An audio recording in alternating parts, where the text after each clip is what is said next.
Ezrat Hashem, là on continue l'introduction de Rabbeinu Chaim Vital.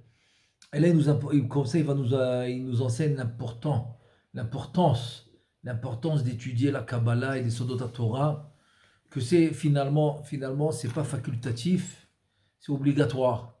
Et là, il nous ramène, on est en plein Zohar Kadosh, qui nous explique qu'est-ce qui arrive quand l'homme il étudie juste le Pshat. Juste le Pshat, il n'étudie pas la Kabbalah. Et là, le Zohar Kadosh, hier on a vu le Yud, qui est la Chochma. Et là, aujourd'hui, on va voir le Bet. Le Bet qu'on va voir qui est la Bina. Et pourquoi il s'appelle Bet? Parce que Bet, c'est Bet Yutav, c'est Bait. Donc la Bina qui est la maison de la Chochma. Donc le Zohar, il dit Vishta'arat Bet Bait, en fait, Yevesha. Donc c'est quoi Bait? C'est quoi Bet? Yevesha, c'est sec. Donc c'est quoi cette lettre bête qui est Yavesh? C'est Bereshit. Bereshit, le bête de Bereshit, comme le Zohar Kadosh, il dit que c'est la Bina, c'est le bête de Bereshit. Il te dit Shei l'ot gusha, ve'en badagesh shehu ot yod. C'est-à-dire que c'est quoi le bête qui est Yavesh? C'est un bête qui n'a pas de dagesh. Parce que le dagesh, qui est le point dans le bête, ce dagesh va représenter le yud qui est la chokhma. Donc le bête avec le dagesh, c'est comme la bina avec la chokhma. Quand tu dis haven ba chokhma, chokhma ba bina. La chokhma dans la bina, c'est ce dagesh, c'est le yud. Parce que le dagesh représente un yud, comme on a par exemple dans le nikud. Le chirik qui est un point représente un yud. Le sheva qui est 2 points, c'est 2 yud. Le segol qui est 3 points, c'est 3 yud, etc. Donc le dagesh va représenter le yud. Donc le bet yavesh, sec, qu'il n'y a pas de yud. Et ça, ce qu'on voit ici dans les Tikkuné HaZohar. Tikkuné HaZohar, il écrit que Bereshit, Otiot Atar. Il te dit Otiot Atar Yavesh, Shalidé chez Lomdim Sodot Torah. Le Tikkuné HaZohar, il dit parce qu'on n'étudie pas les Sodot Torah. Et comme on n'étudie pas les Sodot Torah, donc qu'est-ce qui arrive? Naaseta Odbet Yevesha. Donc le bet devient Yavesh. Pourquoi? Parce que Odbet, ça représente la prina de la Bina. Parce que Bet, tu l'écris Bet Yutav, qui aussi, c'est les mêmes lettres que Baït. Baït les Abba. Donc la Bina va être la maison de Abba qui est la Chochma. Te dit Veyeshla Nekuda Bifnim, Shehi Dagesh, Otiod, Bechinat Chochma. Donc le Bet avec le Dagesh, ça c'est le Bet qui n'est pas sec. Donc c'est la Bina qui a le point à l'intérieur, qui est la Chochma. Qui est la Chochma. Ve'imutzi'im imena Dagesh. Maintenant, si tu lui enlèves le Dagesh du Bet, qui est le point à l'intérieur, tu lui enlèves le dagesh du bête, alors il te dit Achizouk, Shi otiot chokhmat kabbalah, bechinat yesod de abba, chez betor odbet, inisheret yevesha chas veshalom, qui en la neshama l'inchama. En 2 mots, c'est comme tu as enlevé la neshama du bête, qui est le dagesh, qui représente le yud, qui représente la chokhma, qui sont les sodot à Torah. Donc voilà un peu rien qu'un aperçu de quoi quand quelqu'un, chasvé shalom, il n'étudie pas les Sodot Torah. Là, je continue dans les mots de Rabbeinu Chaim Vital, qui ramène maintenant, il ramène le Zohar Kadosh. Il te dit Vailon, Oy laem leotam shenam oskim besodot Torah. Donc Oy ceux qui n'étudient pas les Sodot Torah. Et tout ça, c'est comme réponse à la question qu'il a posée. Pourquoi le Mashiach il vient pas? Il a écrit ça fait 450 ans. Donc déjà, à 450 ans, il te demande pourquoi il ne vient pas. Il te dit, voilà, j'ai trouvé la réponse. C'est parce qu'il manque le Yud, il manque le Dagesh, il manque les Sodot à Torah. Il te dit, de Garme Aniyuta Veharba ou Biza, Veherek Veavadam Bealma. Il te dit, le fait de ne pas étudier les Sodot à Torah, eh ben, ça va causer dans le monde la pauvreté. Ça va causer la force dans l'épée, dans les guerres. Et ça va causer les cambriolages, les bandits qui vont chasver shalom, attaquer les juifs, Vehereg, donc les meurtres, Ve'avdan, Ba'olam, tous les mauvaises choses du monde, c'est parce qu'on n'étudie pas assez de Sodot à Torah. Donc il te dit en 2 mots, qu'est-ce qu'il te dit le Zohar Kadosh? La protection du monde, c'est les Sodot à Torah. Parce qu'on sait que la Torah, le Pshat, etc., c'est la neshama du monde, mais la neshama de la Torah, c'est les sodot à Torah, c'est les secrets de la Torah. Et donc, c'est eux qui vont protéger le monde. Vehai, Ruach, Distalak, de Ihu, Rucho, Shel Mashiach, Kema, de Itmar. Et ce Ruach qui en fait ce qui se retire, c'est le Ruach du Mashiach, c'est le Ruach des Chaye, qui fait c'est le Ruach de la vie, c'est la protection du monde. Des Ihu, Ruach HaKodesh. Pourquoi Kitishre à la Mashiach, Ruach Shel Shrina, Anikret Ruach HaKodesh? Parce qu'en fait, on est en train de parler de la lumière de la Shrina qui va se reposer sur le Mashiach. Ve'ihu, Ruach Chochma ou Bina. Donc c'est le Ruach de la Chochma et de la Bina. Ruach Etza ou Gvura. C'est le Chesed. C'est la prina du Chesed et de la Gvura. Ruach Da'at. Akolel Tiferet Netzar Vehod. Ve'irat Hashem. Shibechinat HaYesod. Et la Malchut qui est le Vav. C'est Vav Ruchot, chez Mitpashot, en fait, c'est les 6 Sphirot, les 6 jours de la création. En fait, c'est ça qu'on a cité maintenant. C'est ça qu'on a détaillé. Donc, c'est du Chesed jusqu'au Yesod, c'est les 6 Sphirot. Vers Morchot, la Yesod des âmes, mais à Yesod, la Malchut. Vers Ikar Akol Nimshach al Yedei Limud HaKabbalah. Donc, tout ça maintenant, toute cette lumière, toute cette Ashrat Ashrina, il te dit le Zohar Kadosh, ça va se répandre seulement à travers la Kabbalah. Pikudat Inyana, maintenant la deuxième mitzvah, c'est la suite du Zohar qui ramène Rabbeinu Chaim Vital. C'est quoi la deuxième mitzvah? Vayomer Elohim Yehi Or. Donc la lumière, c'est la lumière de la création du monde. Et donc en fait c'est quoi? C'est quoi cette lumière de la création du monde? C'est la mitzvah, la deuxième mitzvah que Akadosh Baruch Hu il a dit dans la création. Vayomer Elohim Yehi Or Pirouche Bitrilat Tikkun Nu Lamed. Au début du 30e tikkun de Tikkun HaZohar, il y a 70 tikkunim dans le 30e, dans le numéro 30, il te dit comme ça, Amar Sham, chez Mitzvah Rishona, Iyira. La première mitzvah, c'est la Yirat Shamayim, c'est la crainte du ciel. Are Muza Betevad Bereshit. Donc la crainte du ciel qui est en allusion dans le mot Bereshit. Vei Bechinat Chochma Hanekuda, chez Betor Odbe de Bereshit, Bechinat, Reshit Chochma. Reshit Chochma, comme le passage qui dit, Reshit Chochma, Yirat Hashem, c'est la crainte du ciel. C'est-à-dire que sans la crainte du ciel de ne pas fauter, donc il te dit, il n'y a pas de lumière qui peut se reposer. Si Chas Veshalom, maintenant, quelqu'un il faute, même s'il étudie la Torah, mais les fautes, ils vont repousser la Shrina, ils vont repousser la lumière divine qui va venir se reposer sur celui qui étudie. Ça le repousse. Donc s'il n'y a pas la Yirat Shamayim, donc rien, il n'y a aucune lumière qui pourra se reposer dans ce monde. Ve'ata medaber ala mitzvah shniya shi bechinat ahava. Maintenant, on a fini avec la première mitzvah de la crainte du ciel. Maintenant, on va parler de la ahava, de l'amour qu'on doit avoir pour Akadosh Baruch Hu, pour notre Créateur et pour la Torah. Tu dis Shu or bechinat chesed shenivra beyom harishon, ça c'est le premier jour. Le laïra, c'est le deuxième jour, c'est la crainte, mais le ahava, le chesed, c'est le premier jour. Shu bechinat chesed, comme Shekatouv, ahavat olam aftir, il te dit je t'ai aimé. Le ahavat olam, c'est sans limite, comme le Chafetz Chaim. Il donne un machal très beau. Il dit si maintenant tu mettais, par exemple, je te montre une photo, ok? On était par exemple, je donne un exemple, on était par exemple dans un mariage, ok? Et par exemple, tu es dans la photo, donc je te montre la photo. Je te dis, regarde, la photo du mariage où on était. Maintenant, dans cette photo, par exemple, il peut y avoir même 100 personnes, 200 personnes, 300 personnes dans cette photo. Qui tu vas chercher en premier dans la photo? Toi. Tu vas te chercher à toi. Donc, le Chafetz Chaim, il dit, de là, tu vois que quoi? Pourquoi tu te cherches à toi en premier dans la photo? Parce que tu t'aimes. C'est tout à fait normal. Karov etzel atzmo. Comme il dit, c'est-à-dire que l'homme, il s'aime à lui-même. Il dit, sache une chose. Autant que tu penses que tu t'aimes, Akadosh Baruch Hu, il t'aime encore plus. Ahavat olam haftir. C'est un amour illimité. C'est un amour infini que Akadosh Baruch Hu, il a pour nous, pour le Am Israël. Et il te dit, Alken mashachtir hased. C'est par l'amour que j'ai, pas parce que tu mérites. Pas parce que je sais pas, non, parce que par l'amour que j'ai pour toi, grâce à Abraham, Yitzhak et Yaakov, alors je vais amener sur toi du chesed, je vais amener sur toi de la bonté. Et donc il ramène l'agdama du Tikkun HaTorah, c'est Botsina Kaddisha, c'est Rabbi Shimon Bar Yochai qui dit que le bet Baït c'est Yesod de Ima, Venekuda Dagesh Bifnim c'est Yesod de Abba, les Yesod Apasuk Bechorma Yibane Baït. Donc c'est ça le pasuk qui dit Bechorma.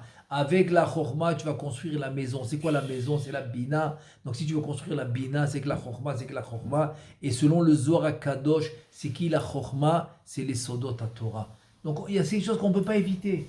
On ne peut pas éviter d'étudier les sodot à Torah. Maintenant, je ne suis pas en train de dire, ok, il ne faut pas étudier le pshat, chas shalom. Il faut étudier le pshat comme il faut. Mais il faut savoir qu'il faut étudier absolument les sodot à Torah. Et donc, et c'est pour ça. En deux mots, ce qu'il dit Rabbi Shimon, tu as étudié le pshat, pourquoi tu t'arrêtes? Pourquoi tu t'arrêtes? Pourquoi tu penses que la Torah se finit au pshat? Il te dit chas v'shalom. Chas v'shalom, il dit que c'est des tipshim, c'est les bêtes. C'est les bêtes qui pensent que la Torah s'arrête. Parce que le mot pshat, il dit c'est les mêmes lettres que tipesh, quelqu'un qui est bête. Donc de penser que la Torah s'arrête au pshat, il dit chas v'shalom. Pas du tout. La Torah, elle continue juste au sodot. Et donc c'est pour ça que c'est qu'avec les sodot qu'on pourra avancer vers la Géoula. Et là maintenant je continue le Zohar qu'il a amené, Ubginda, Amar Akadosh Borou, c'est pour cela. Qu'Akadosh Borou il a dit Ishba'ati etrem benot Yerushalayim im ta'iru im te'oreru et ta'ava. Donc j'ai juré, j'ai fait un serment sur vous, les filles de Yerushalayim, si vous allez réveiller la Ahava, l'amour, ça veut dire quoi? Il parle à la Shrina. Benot Yerushalayim c'est la Shrina. Les alota mina galout, pour la faire sortir de l'exil, les koshra bechesed, et pour l'unir, pour unir la shrina avec le chesed, avec la bonté. Quel chesed? Chesed à Elion, veligrom yichud, vetavo à Geoula. Maintenant on va causer le yichud. Le yichud c'est l'union entre Akadosh Baruch Hu et la malchut, pour justement amener la Geoula. Il te dit, bisman shadain anachnu lo chafetzim ba, les Shem Shamaim, et là Teoreru a Geoula, a Chetiye le Israël Ava, Shelo Almenat le Kabel Place. Il te dit le problème, c'est qu'on a besoin d'être les Shem Shamaim. Tant qu'on n'est pas les Shem Shamaim, donc il y a un problème, ça bloque, il y a un blocage qui se fait. Donc il te dit réveillez, It Oreru, Teoreru et Ava, s'il vous plaît. Il te dit s'il te plaît, Teoreru et Ava, réveillez l'amour jusqu'à que c'est Almenat Shelo le Kabel Place. C'est Antignos. Antignos ish sucho, dans le Pirkei Avot, il dit Altiyu ke'avadim al menat lekabel pras, aovdim, Altiyu ke'avadim aovdim et harav al menat lekabel pras, et Altiyu ke'avadim aovdim et ha'at shelo al menat lekabel pras. C'est que ça veut dire ne soyez pas maintenant ceux qui vont faire la Torah que pour recevoir des récompenses. Ils te disent non, pas du tout. C'est pour ça que Rabbeinu Chaim Vital, il explique que tant que tu étudies que le pshat, donc c'est comme si tu étudies la Torah, à condition de recevoir des récompenses. Mais quand tu étudies la Kabbalah, c'est là que tu deviens l'Ishma. C'est-à-dire que selon Rabbeinu Chaim Vital, impossible d'être l'Ishma si tu fais pas la Kabbalah. C'est obligé. Sinon, tant que tu es dans le Pshat, ça s'appelle que c'est pas l'Ishma. Achetahpatz, c'est la suite du pasuk. De Iurichimu, Bela Peras, Velo Almenat Lekabel Plas. Donc, Ad, c'est quoi Achetahpatz? Jusqu'à que vous voulez la Shrina, les Shem Shamaim. Donc il faut vouloir la Shrina, les Shem Shamaim, c'est-à-dire c'est l'amour sans retour, sans attendre un retour, sans attendre une récompense.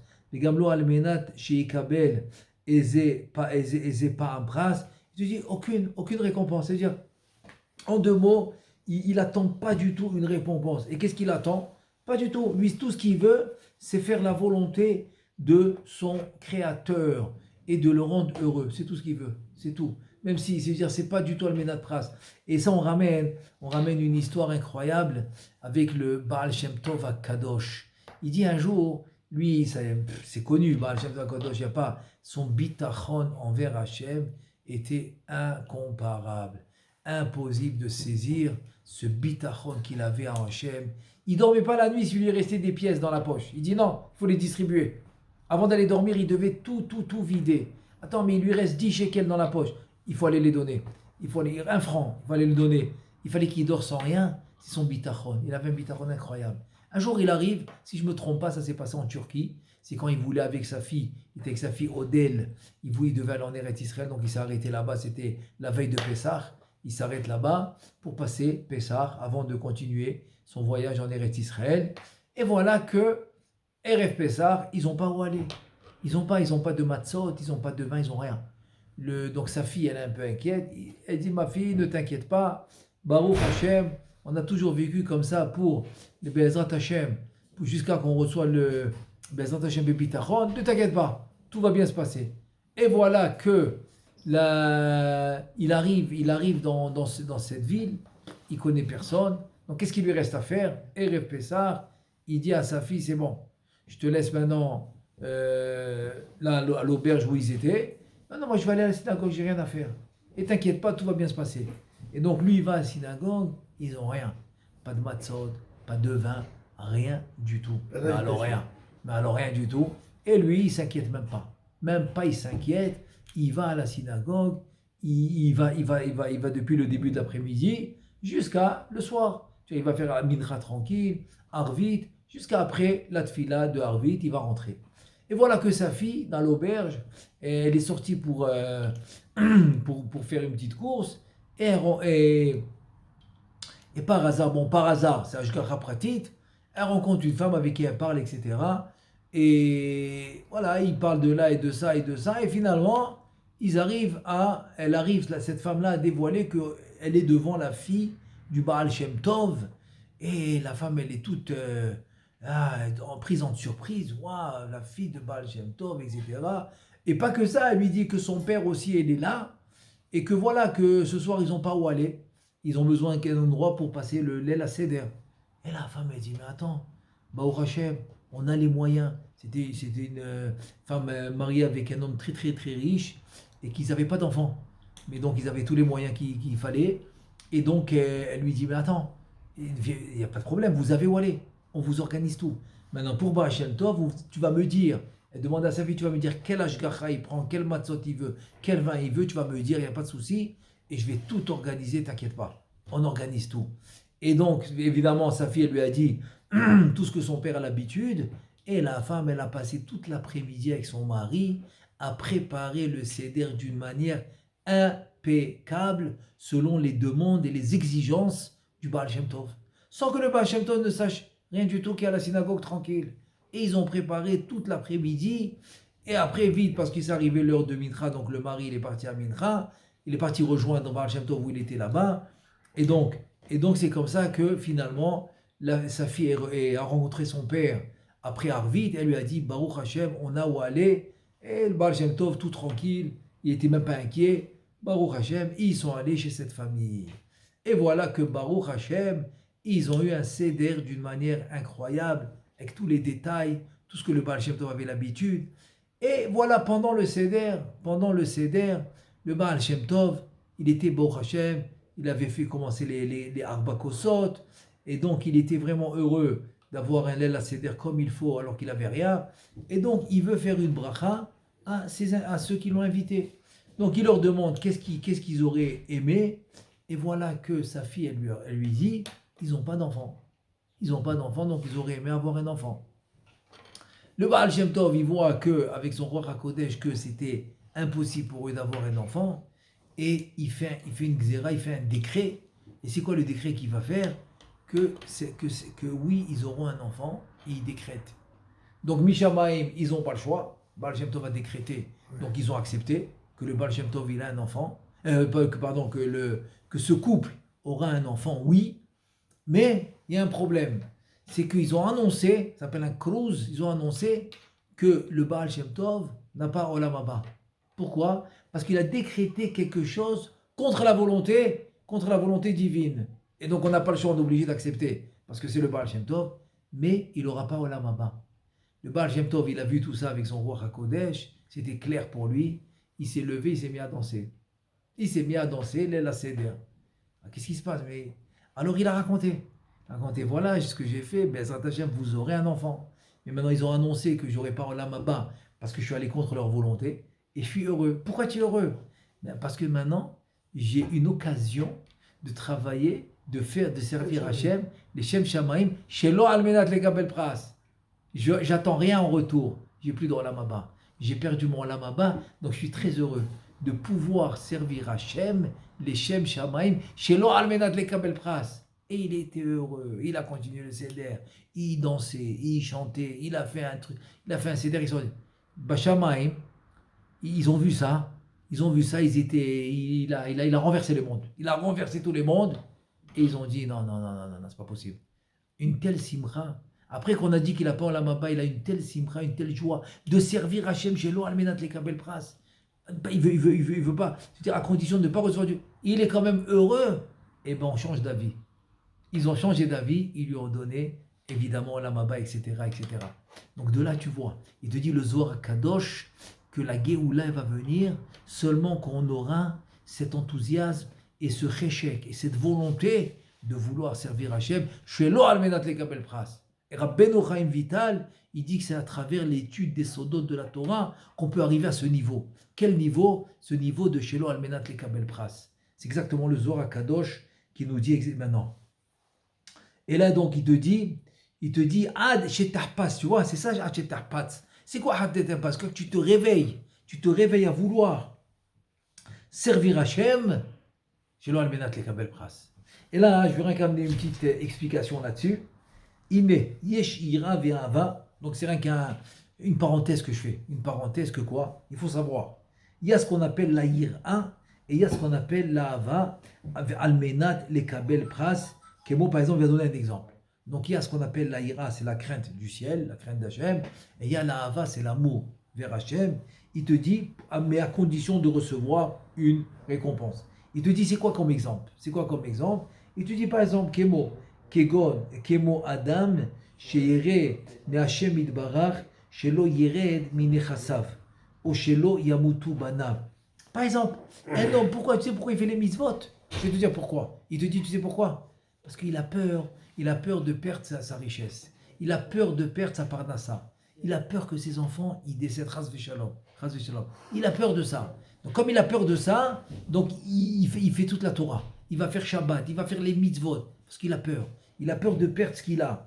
Ve'im hakadosh baruch hu natan lo akol azohev et hakadosh baruch hu ze nikra al menat lekabel pras. Et pourquoi il aime hakadosh baruch hu? Il lui a tout donné. Il lui a donné Baruch Hashem une femme, il s'est marié, il a des enfants, il est marié avec Kavod, il a une maison, il a tout ce qu'il faut, il a une voiture, il a tout ce qu'il faut. Donc il aime Hashem. Ça c'est Almenat les Kabel Pras. Se dire pourquoi maintenant il a peur de transgresser la Torah? Parce qu'il a peur de perdre ce qu'il a. Et pourquoi il aime Hashem? Parce qu'il lui a tout donné. Tranquille. Maintenant ça c'est la Hava et la Ira, que c'est parce qu'il veut recevoir la récompense. Il te dit par contre, il te dit Veyesh Ahava Veira. Shelo almenat lekabel pras, ki oe vere et Hashem ben tov lo bin tov lo ben tov lo ben ra lo, etc. Parce que lui maintenant il fait pas de différence. Est-ce que la situation elle est bien? Est-ce qu'il a ta parnassa? Il a pas de parnassa? Est-ce qu'il a eu la pas? Il voit pas ça du tout. Lui la yirat shamaim et la hava vers Hashem, aucun rapport avec ce qu'il a. Et là il te dit qui oved be'ikar et ashrina hagdosha. Son travail c'est quoi? C'est rendre heureux la shrina. C'est rendre heureux la shrina, la malchut. Vezon nikret ahava achetahpat. C'est ça la ahava achetahpat, parce qu'il a dit le Zohar Kadosh. Klomar zu ahava ve'ira shakadosh baruch hu hafetzba. C'est ça la ira et la ahava que Kadosh baruch hu il veut. Quelle ahava ve'ira il veut à Kadosh baruch hu? Que tu sers la shrina. Tu es là pour la shrina. Tu es là pour l'Iachada Kucha Berichu Shrinte, pour unir Akadosh Baruch Hu et la Shrina. Et là maintenant, je me rappelle encore une autre histoire très très très très sympa qui va nous éclairer là-dessus. Le Magid Mezrich, c'est un des grands talmidim du Baal Shem Tov à Kadosh. Il faisait un cours à ses élèves. Ils étaient dans Masechet Berachot. Donc dans la Gemara de Berachot, tout le monde connaît la Mishnah Keshem Shemevarchim ala Tova. Car mevarchim arara'a, c'est-à-dire tu dois remercier Hachem pour les bonnes choses, comme tu dois le remercier pour les mauvaises choses, au même niveau. Au même niveau, tu dois le remercier. Tu dois remercier la même chose. Et la question, elle se pose, comment c'est possible? Comment c'est possible de remercier Hachem pour les bonnes choses et de le remercier pour les mauvaises choses au même niveau? Comment c'est possible? Donc ça, c'est la question qu'ils avaient les élèves au Magid Mimizrich, à leur Rav. Et il pose la question. Le Rav, il réfléchit, il dit, moi, je ne peux pas vous répondre. Alors, qui peut nous répondre? Donc, notre Rav, il ne peut pas nous répondre. Qui peut nous répondre?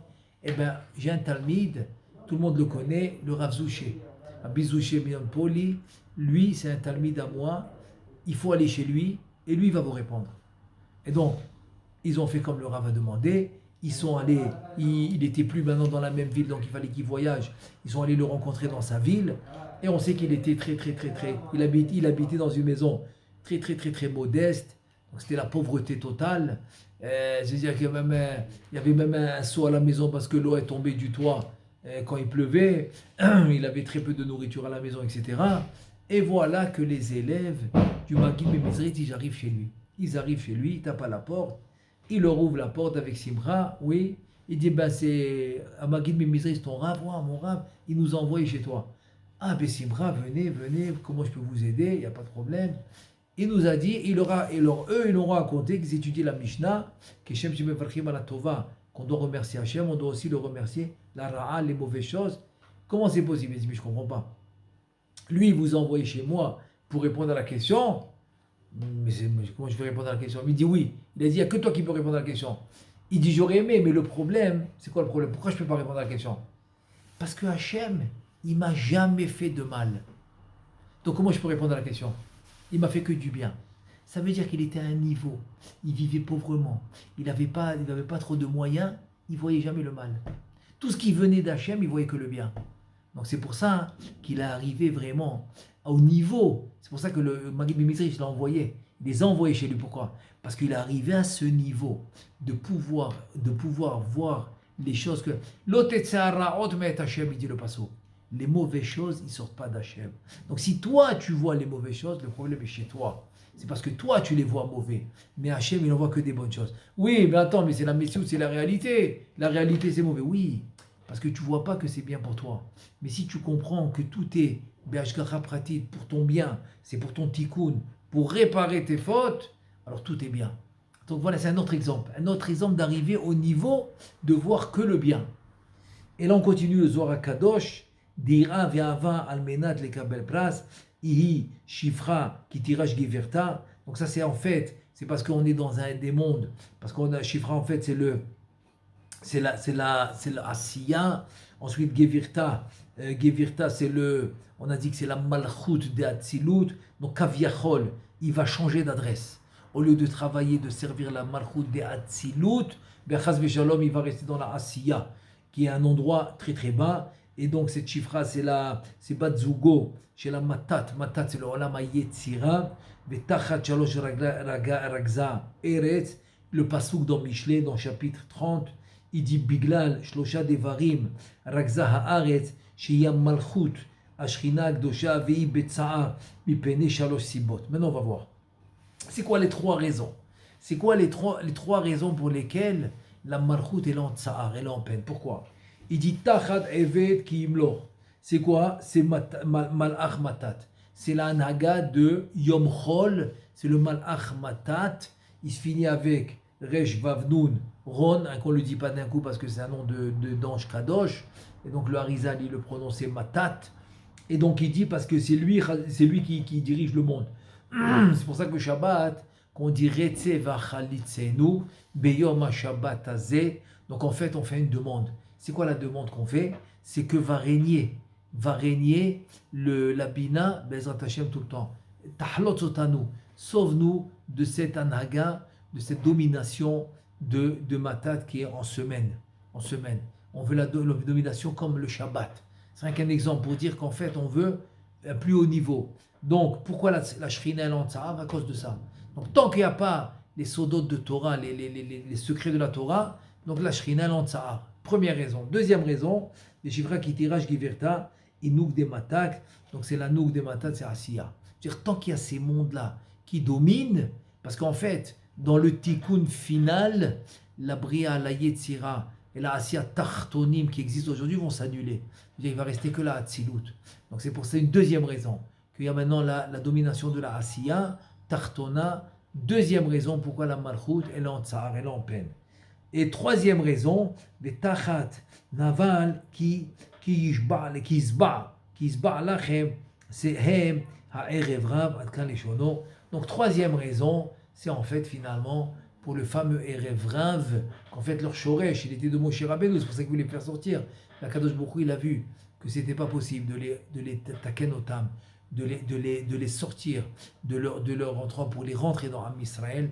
Donc voilà, tant que Erev Rav ils existent, donc la Shrina elle est en Tsahar, et il n'y a pas de possibilité pour la Géoula. C'est pour ça que le Zohar Kadosh il dit, c'est pour ça que l'Atid Lavo, Moshe Rabbeinu Goel Rishon Goel Acharon, c'est lui qui doit venir nous sauver de Erev Rav. Et tant qu'il n'a pas fini avec les Erev Rav, Kaviachol, il ne peut pas encore rentrer en Eretz Israël. C'est ce qui nous dit le Zohar Kadosh. Donc ça c'est la troisième raison pour laquelle la Shrina elle est en souffrance. Donc ça veut dire en deux mots, il faudra annuler ces trois raisons pour que la Shrina soit plus en Tsahar.